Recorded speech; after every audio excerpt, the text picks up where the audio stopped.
But rats can gain entry, and I'm 99% certain one or two rats were knocking about in the crats last night. And thankfully there was nothing there. When there's a rubbish bag in there, you're asking for trouble. It's not so bad in winter, actually. It's I don't know what they do, but they tend not to bother you so much. But in summer, I did get a couple. I had a rat in the boat. I had a rat in the kitchen, in the words of the famous song. It's not that famous, is it? But anyway, I had a rat in the kitchen at Anderton. Absolute shocker. There I was. I think it would have been in June or something, I don't know. So I left the stern door open, thinking, fresh air.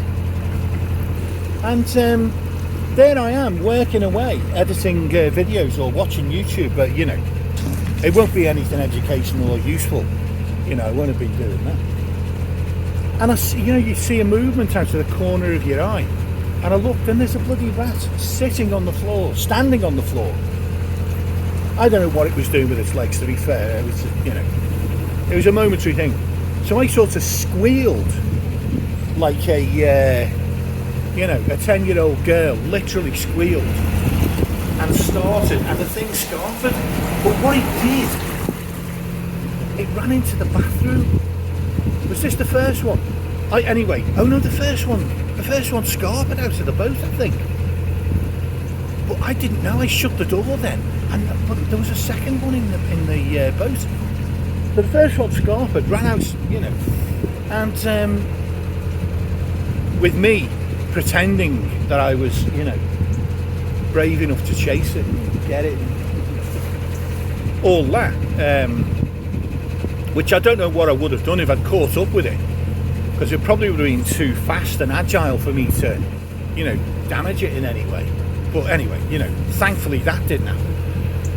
But what did happen was, closed the stern door, and about 10 minutes later, I'm back watching some educational YouTube video about cats, dogs being idiots. That's my current favourite. Dogs being idiots, absolute comedy gold. There's nothing funnier than a dog, honestly. And again, I get the little movement in the corner of my eye, and there's another rat. There's people here, so I'm just being very cautious. Morning. Second rat. So the second rat took off. Obviously, I did the same thing. Almost identical squeal to the first one, if memory serves. Identical squeal, got up. Thankfully the rat ran away, didn't challenge my authority, so it ran away. But it couldn't escape because the back door was shut, so it dived into the bathroom and hid behind the radiator.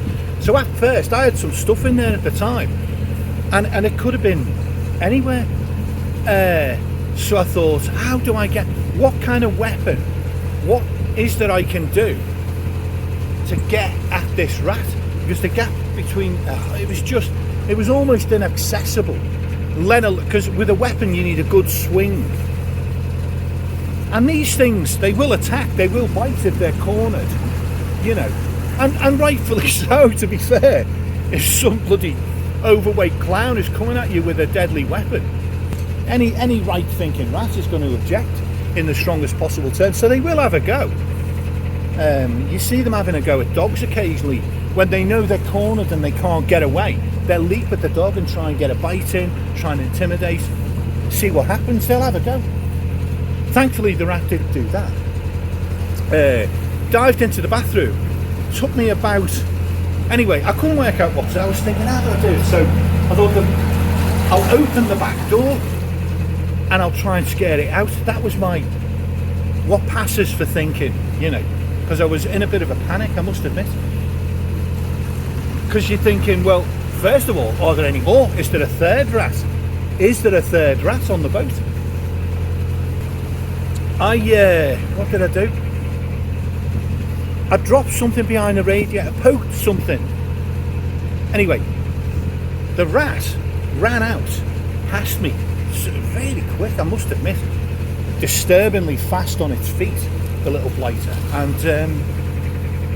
So it got past me. Thankfully, it turned towards the door, but it assumed the door was still closed. You know, rats have memories, unlike me.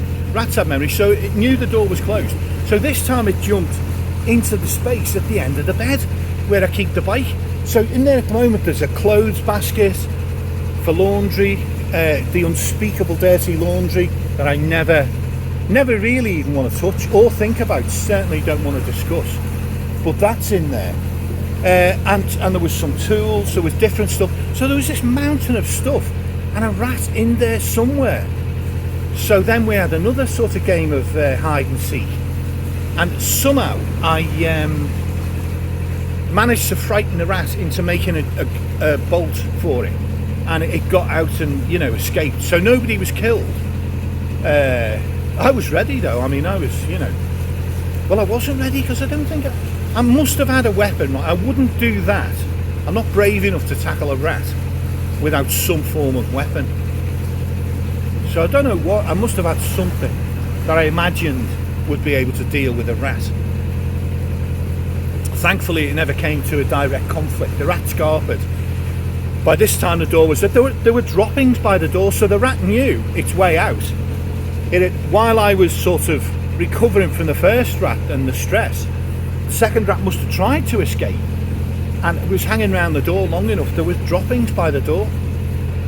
Anyway, that's when it came back into the kitchen, presumably to ask me would I mind awfully opening the door for it. Yeah, so a rat in my kitchen. I still get sort of post-traumatic rat stress from it. I do get that a lot though, to be fair, from many different sources.